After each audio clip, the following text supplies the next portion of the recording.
ಎಲ್ರಿಗೂ ನಮಸ್ಕಾರ. ನಾನು ನಿಮ್ಮ ಗಣೇಶ್.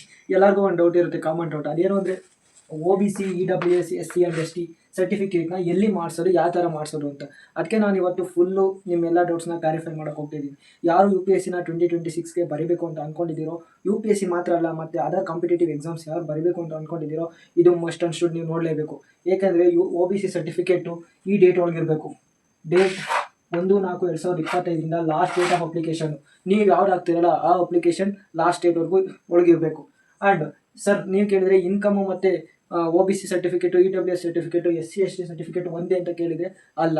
OBC ಸರ್ಟಿಫಿಕೇಟೇ ಬೇರೆ, ಇನ್ಕಮ್ ಸರ್ಟಿಫಿಕೇಟೇ ಬೇರೆ. ಅದಕ್ಕೋಸ್ಕರ ನೀವು ಯಾವ ಥರ ಫೈಂಡ್ ಔಟ್ ಮಾಡು, how you find your caste in your central list.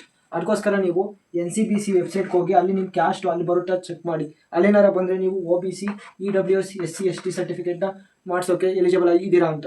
Next ನಾವು ಹೋಗಿ ಎಲ್ಲಿ ಅಪ್ಲೈ ಮಾಡಬೇಕು ಸರ್, ಯಾವ ಥರ ನಮಗೆ ಇದು ಸಿಗುತ್ತೆ. ನೀವು ಜಸ್ಟು ನಿಮ್ಮ ನಾಡ ಕಚೇರಿ ಹೋಬ್ಳಿಲಿ ಅಥವಾ ತಾಲೂಕಲ್ಲಿ ಇರೋದಕ್ಕೆ ಹೋಗಿ ಈ ಥರ ಒಂದು OBC ಸರ್ಟಿಫಿಕೇಟು, EWS ಸರ್ಟಿಫಿಕೇಟ್ ಅಥವಾ SC ST ಸರ್ಟಿಫಿಕೇಟ್ ಮಾಡಿಸ್ಬೇಕು ಅಂತ ಹೇಳಿದರೆ ಅಲ್ಲಿ ಮಾಡಿಕೊಡ್ತಾರೆ. ಹೋಗಿ ಮಾಡಿಸಿ. Thank you. ಜೈ ಹಿಂದ್.